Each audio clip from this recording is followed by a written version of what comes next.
Olá para você que nos acompanha, estamos no ar com mais uma edição do nosso programa Controle Externo, que traz quem faz o Tribunal de Contas do Estado de São Paulo acontecer.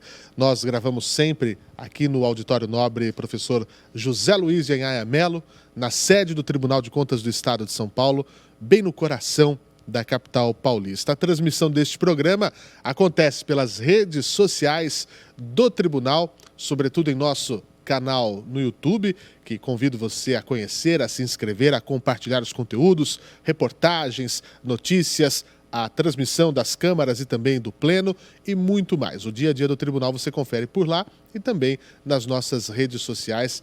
Agradeço a sua atenção, a você que vem acompanhando o nosso trabalho. E também nos principais agregadores de podcast você confere tudo aquilo que acontece no Tribunal de Contas do Estado de São Paulo. O seu agregador preferido certamente já conta com o podcast do TCESP por lá. E claro, estamos também em transmissão toda sexta-feira, 8h30 da noite, pela TV Alesp. Muito obrigado a você que nos acompanha em qualquer que seja a plataforma que o Controle Externo está e que está também o conteúdo do Tribunal de Contas do Estado de São Paulo. O programa Controle Externo de hoje conta com a presença de mais um dos conselheiros que formam o Tribunal de Contas do Estado de São Paulo. Está comigo nesta edição o doutor Renato Martins Costa, que também atua como corregedor desta corte. Doutor Renato, muito obrigado, que honra tê-lo aqui conosco nesse programa. Seja muito bem-vindo.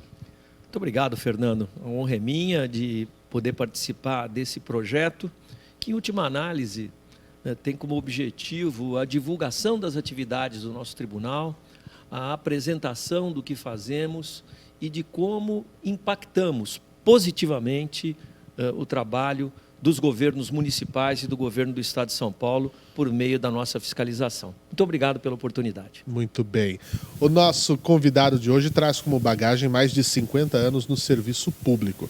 Renato Martins Costa ingressou na Corte de Contas Paulista em 25 de abril de 1994. Bacharel em Direito pela Faculdade de Direito da USP, Universidade de São Paulo, cursou também a Academia de Polícia Militar do Barro Branco, onde se formou tenente. Em 1979, iniciou carreira no Ministério Público do Estado de São Paulo, tendo obtido a primeira colocação no concurso público. Na instituição, atuou como promotor de justiça em diversas comarcas, tanto do interior como aqui da capital. Nomeado procurador de justiça em 1991, foi assessor do Procurador-Geral de Justiça do Estado de São Paulo. Exerceu ainda as funções de secretário de governo e de secretário de Estado adjunto da Secretaria de Defesa do Consumidor. Também presidiu a Associação Paulista do Ministério Público no biênio 90-92 e o Conselho Fiscal da Confederação Nacional do Ministério Público em 1994. Também já foi, até peço aqui que me complemente, doutor, presidente desta corte 2 vezes. Quatro, Fernando. Vezes. 2 depois mais 2. 28 anos é muito tempo. É verdade. E aqui nós temos o hábito muito saudável de democraticamente permitir que todos os conselheiros ocupem a presidência e tragam a sua experiência na gestão do tribunal a partir da direção. E isso tem se revelado um instrumento excepcional, seja de integração do próprio grupo de conselheiros, seja em benefício da instituição, porque este rodízio permanente nos dá a visão e a personalidade de cada um a serviço do tribunal naquele ano na presidência, mas a partir de um plano que sempre é decidido coletivamente. Então, esse número de vezes significa que o tribunal, também nesse aspecto, está funcionando bem. Sem dúvida, sem dúvida. E já pergunto, para iniciar a nossa conversa, doutor Renato, como é que é fazer parte, né, deste trabalho, ser um dos conselheiros em uma estrutura como é a do território paulista, né, que é maior até mesmo que muitos países, né? Nós temos aqui o estado de São Paulo, a área de atuação do TCESP são 644 municípios, a exceção é a capital que tem o seu próprio Tribunal de Contas. Isso acontece dentro da estrutura, são 33 tribunais de contas no país, não é? Então tem alguns de municípios, tem o da União e tem os estaduais. Só que o estado de São Paulo tem essa estrutura gigantesca. E nós não falamos apenas de prefeituras e câmaras, né? Tem as autarquias, por exemplo, você que nos assiste em determinada cidade, o departamento de abastecimento de água da sua cidade é uma autarquia, fundações de saúde, né? Terceiro setor, é uma enormidade de coisas. O valor de investimento é uma coisa absurda, né, doutor? Como que é isso? É verdade, Fernando. O Tribunal de Contas do Estado de São Paulo, podemos dizer, sem nenhuma sombra de dúvida, é o maior tribunal do Brasil. Não, obviamente, pelo conjunto de recursos que fiscaliza. Os recursos da União, eles são muito maiores, mas pelo seu sistema de atuação.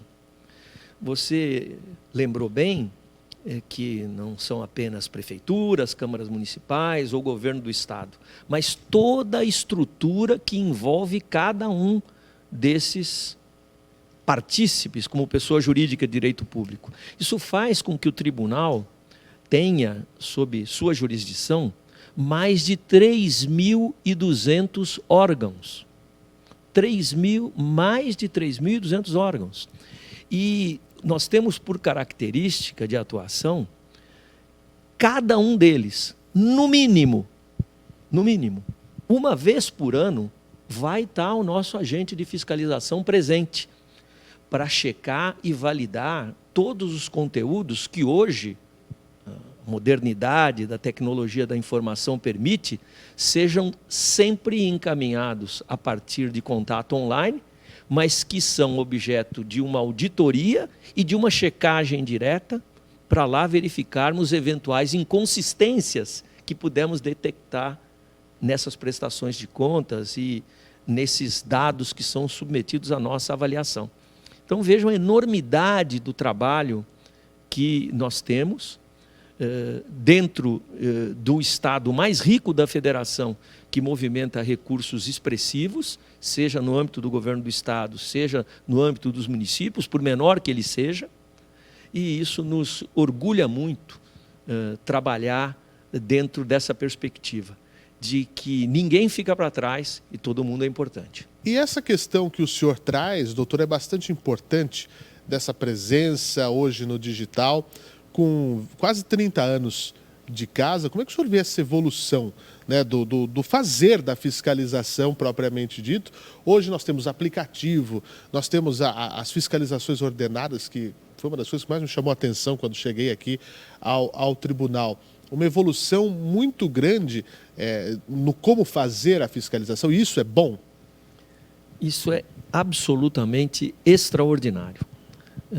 Pensar em alguém como eu, aqui há 28 anos, temos 2 colegas que estão há mais tempo que eu, o conselheiro Edgar Camargo Rodrigues, o conselheiro Antônio Roque Cittadini, e eles são testemunhas, como eu, da evolução e da mudança que representou a inserção da tecnologia da informação nos nossos trabalhos. Pense que tudo isso, todo esse movimento que nós temos, cada gabinete gira em torno de 10 mil processos novos por ano. Transforma isso em papel, Fernando. Imagina o que isso representava em matéria de dispêndio. Eu posso até contar uma particularidade, até uma situação que no final acabou sendo engraçada, mas retrata bem a quantidade de trabalho que se estocava em papel. Teve um dia que o nosso prédio sede começou a tremer um pouco. Então foi um desespero. São Paulo não tem terremoto. Pois é. O que está acontecendo? O prédio começou a tremer. Nós corremos atrás de ver o que estava acontecendo, e uma das possibilidades era que nós tínhamos tanto processo arquivado e peso na estrutura do nosso prédio sede, que ele podia eventualmente está colapsando. Sim. Como é que é possível a gente ter uma situação como essa? Isso tinha que mudar, não podia ficar desse jeito. Na verdade, não era nada disso. Era um motor de elevador que estava tremendo lá e não foi. O problema não foi, felizmente, esse. Mas fez um alerta. Fez um alerta. Né? Fez Nós temos que mudar o jeito. Nós temos que dar um jeito. Isso não pode ficar estocado permanentemente. Então, uma série de providências foram sendo adotadas. Eu estou falando isso da década de 1990 que aconteceu isso. E o progresso da tecnologia de informação foi sendo abraçado pelo tribunal. E abraçado pelo jurisdicionado também, Fernando, porque nós não podemos pensar que o tribunal, de cima para baixo, unilateralmente, imporá isso ao jurisdicionado. O jurisdicionado tem que compreender que isso é bom para ele. Isso facilita também a vida dele. E, felizmente, aconteceu no Estado de São Paulo, em todos os âmbitos da nossa fiscalização. Se pensar, isso é mais fácil no governo do Estado de São Paulo. Lógico que é. Mas em São José da Pedra Bela e em São João do Iracema, como é que funciona isso? Funcionou mais devagar, funcionou com paciência e orientação do tribunal, colocando as ferramentas à disposição, colocando inclusive a formação dos servidores locais para se adaptarem a isso. E em 2 décadas, um pouquinho mais, o resultado está aí. O resultado está nessa atividade dinâmica, ágil, moderna, quase que em tempo real de fiscalização. Se você me permitir, eu dou um exemplo do tempo real a que me refiro. Uma das mais importantes atividades jurisdicionais do tribunal é o chamado exame prévio de edital. O que é isso? A administração pública, em qualquer dos seus níveis, ela contrata a partir de procedimentos formais, que são chamados de licitações. São as licitações. As licitações são um instrumento democrático, aberto, que informam ao público, às empresas, a quem se interessar por isso, que determinado órgão público está precisando contratar um bem ou um serviço. Fazer uma obra, contratar material escolar. Pense em todas as atividades que o poder público tem que desenvolver ao longo do tempo. Insumos de saúde. Saúde, educação, infraestrutura, Merenda. saneamento, merenda. Pense em qualquer atividade. Tudo isso tem que ser contratado a partir de procedimentos de licitação, que são um aviso a todos que se interessem que tal órgão quer contratar tal coisa. Abre-se um espaço de tempo para os interessados tomarem conhecimento, porque as regras foram divulgadas, essas regras se materializam através de um instrumento chamado edital de licitação, e os interessados irão apresentar suas propostas. E a melhor proposta, a mais adequada, será a vencedora. Nós temos uma competência estabelecida na lei, retomo ao nome inicialmente aqui, o exame prévio de edital, que viabiliza para qualquer interessado, qualquer do povo, eu, você, uma outra empresa, qualquer pessoa, trazer ao conhecimento do Tribunal de Contas alguma irregularidade, alguma desconformidade naquele determinado edital. Dizendo, olha, aqui está se fazendo uma exigência que vai direcionar o resultado dessa licitação. Aqui está se fazendo uma exigência que contraria a lei. A lei diz que esse tipo de exigência não pode ser feita. E assim vai. O tribunal, dependendo da consistência dessa impugnação, tem o poder, e ele o exerce com frequência, de mandar parar aquele procedimento licitatório.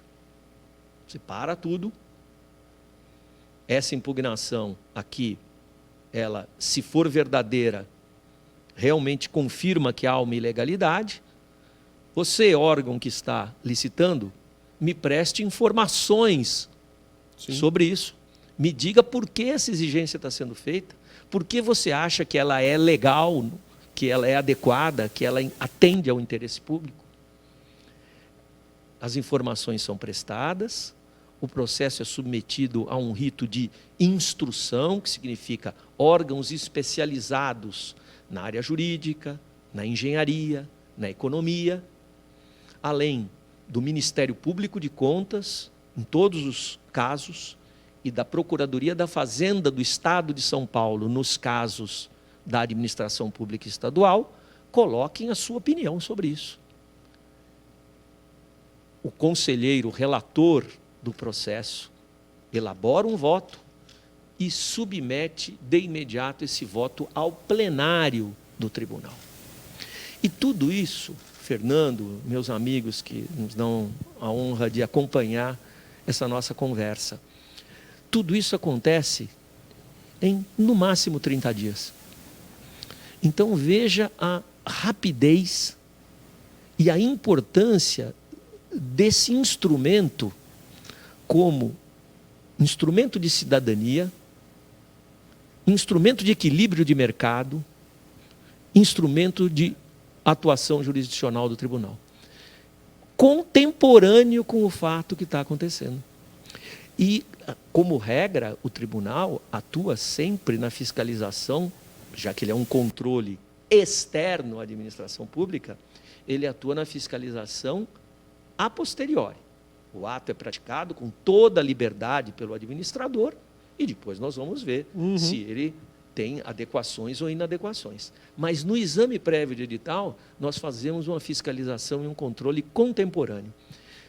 Pensa fazer isso sem a informática? Seria absolutamente impossível. Travaria tudo. Completamente. Então, esse é um pequeno exemplo do quanto se pôde progredir a partir da tecnologia da informação. E o número de olhos que estão nisso, né? Porque são muitas pessoas dentro dessa casa, em suas áreas, dando suas contribuições, não é nada fechado, não é nada...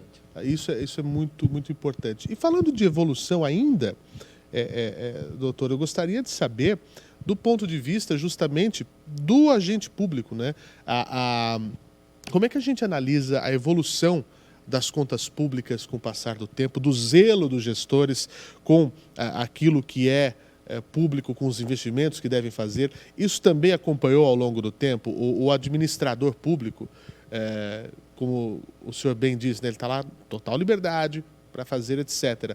Mas hoje já entende melhor, hoje já sabe quais são as possibilidades, o que pode, o que não pode, o que é, e eu gosto desse termo, que é o que é usado aqui no tribunal, adequado ou inadequado. A gente não fala em certo e errado. O que é adequado e o que é inadequado. A evolução acontece, no caso, o senhor que já está aqui há quase 30 anos, o senhor observa isso? É interessante a gente reparar que há um incremento enorme de preocupação do administrador público em fazer certo. Isso é muito claro. Posso dizer, sem nenhuma dúvida, igualmente, que o administrador que não é probo, que não é cuidadoso, que ocupa o espaço público para dele se favorecer e não favorecer a sociedade que o elegeu, ele é exceção. Ele é exceção. Mas o erro continua a existir, a inadequação pode ocorrer? Pode. Pode. E muitas vezes ela ocorre muito mais por desconhecimento do que por intenção de errar. E esse desconhecimento advém da própria natureza da investidura. Então, quanto maior a organização, maior a quantidade de filtros, de controles e de orientações corretas de como fazer a impedir o equívoco. Quanto menor a estrutura, menores serão essas características igualmente, não é? Quem é o prefeito da pequena cidade. Ele é aquele homem respeitado pela comunidade local, é, eventualmente, o dono da farmácia, é o homem que tem lá a sua atividade agrícola, pecuária, e tem prestígio. E ele é eleito em função desse prestígio pessoal. Uma pessoa de bem. Mas ele nunca viu nada de administração pública. Existe a despesa pública, quando, para ela ser feita, tem uma atividade materializada num documento chamado empenho. Você, então, precisa empenhar o recurso para configurar que aquele dinheiro está separado e ele vai pagar a despesa pública. O prefeito fala assim, mas o senhor não fez o empenho. Eu falei, não, doutor, mas eu tenho muito empenho no que eu faço. É claro que ele tem, mas nós estamos tratando de não é outro. bem esse empenho, né? Então, isso mostra que os erros acontecem não por vontade, não por má fé, mas por, muitas vezes, falta de orientação e estrutura. E por isso, Fernando, que o tribunal tem tanto cuidado, tem tanto empenho, ele, tribunal, aí sim, de ir até o jurisdicionado, né? de encontrá-lo, de orientá-lo, de fazer com que cursos específicos sejam colocados à disposição, de fazer uma relação das ocorrências que mais têm aparecido como equívocos e orientar exatamente sobre esses pontos. Enfim, a nossa atividade, ela é repressiva muitas vezes, mas esse não é o ponto mais importante do que o Tribunal de Contas deve fazer. O mais importante é ele ter um caráter de orientação. Orientação. O conselheiro Sidney Beraldo uma vez falou, gostei muito dessa expressão, o tribunal é muito mais um cão-guia do que um cão de guarda.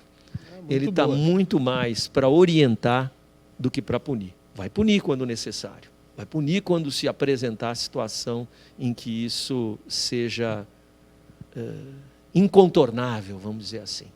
Mas orientação é o nosso primeiro ponto, é a nossa primeira obrigação. E como é que funciona, então, doutor Renato, a rotina do trabalho de um conselheiro, aí em específico também peço que acrescente, do corregedor, né? Que é um papel importantíssimo. O Tribunal de Contas do Estado de São Paulo, ele tem uma processualística bastante sedimentada. Bastante sedimentada. Vale dizer, por suas instruções em vigor, o nosso jurisdicionado, essas 3.000 e tantos órgãos, eles são obrigados a nos informar sobre determinados atos que serão objeto de fiscalização, e eles são obrigados a nos encaminhar, além dos balanços gerais, dos atos de despesa, todas as contratações que fazem. Todas. Nós temos um programa, e mais uma vez, olha aí a tecnologia de informação nos ajudando, que elabora matrizes de risco. O que significa isso?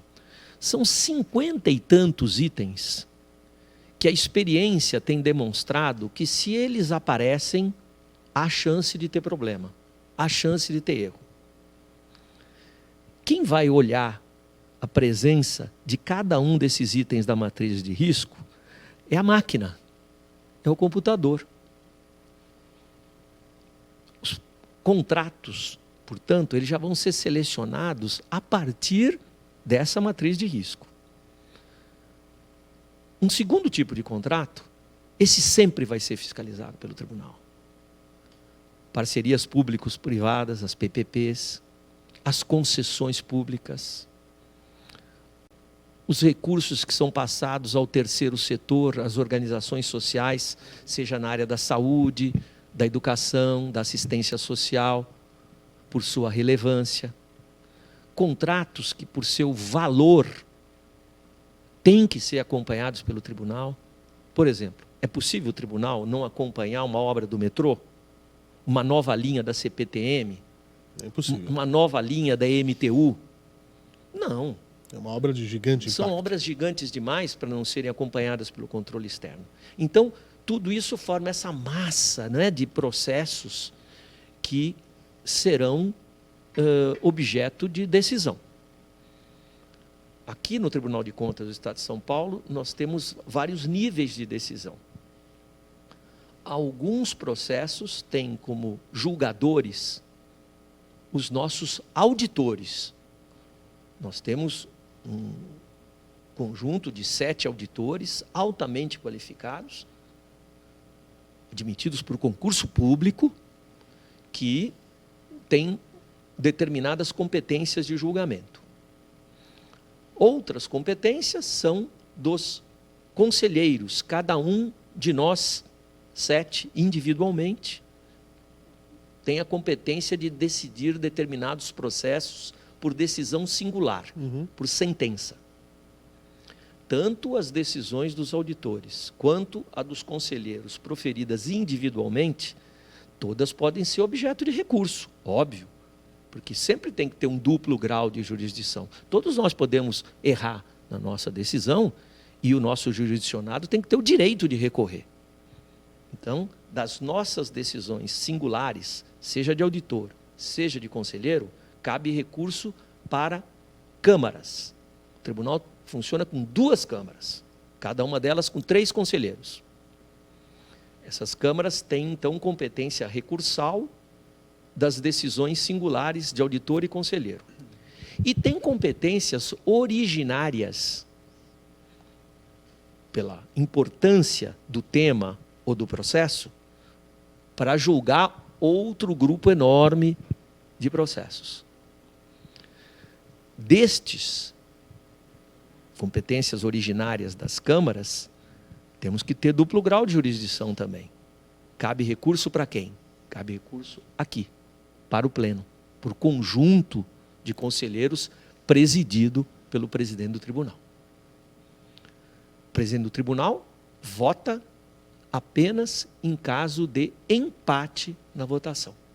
A corregedoria, ela tem um caráter absolutamente suplementar.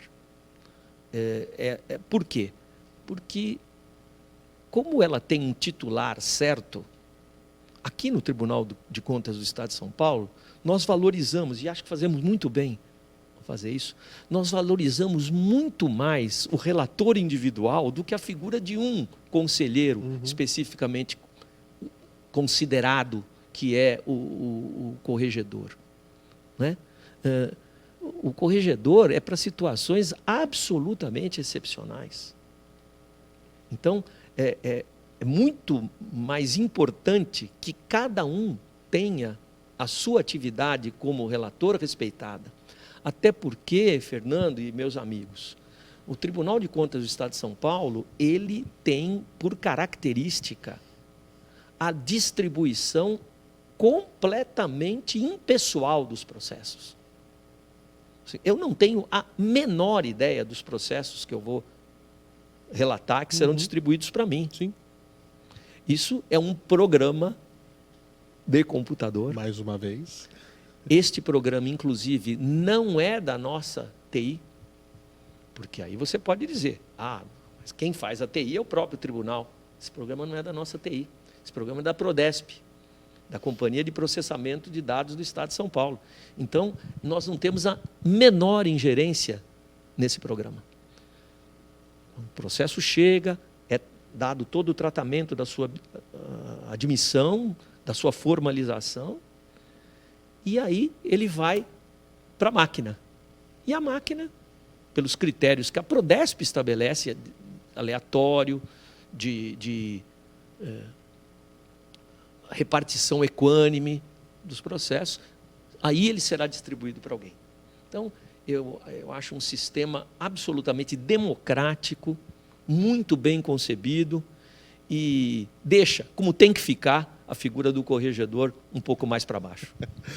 Doutor Renato, infelizmente o nosso tempo é curto, mas eu já reforço o convite para que volte aqui ao nosso programa Controle Externo, para dar uma aula, como deu hoje, falando sobre, para quem não conhece, para quem conhece muito pouco, como funciona essa estrutura tão importante, essa estrutura tão pujante naquilo do cuidado, né, daquilo que é público, na orientação, e para fazer com que você, cidadão que nos acompanha do outro lado, tenha acesso a tudo que realmente é necessário ter para o bem comum. Acho que esse é o ponto. Queria agradecer mais uma vez. Doutor, muito obrigado e volte sempre aqui. Muito obrigado pela oportunidade, muito obrigado a todos por pegar esse tempinho da sua vida e acompanhar um pouco o que fazemos no Tribunal de Contas do Estado de São Paulo.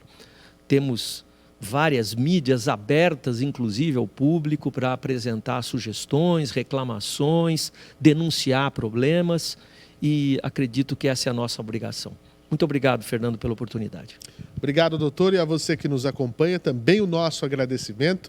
Nós voltamos em breve em uma próxima edição e confira tudo o que o Tribunal de Contas faz pelo site www.tce.sp.gov.br e em todas as nossas redes sociais. Até a próxima.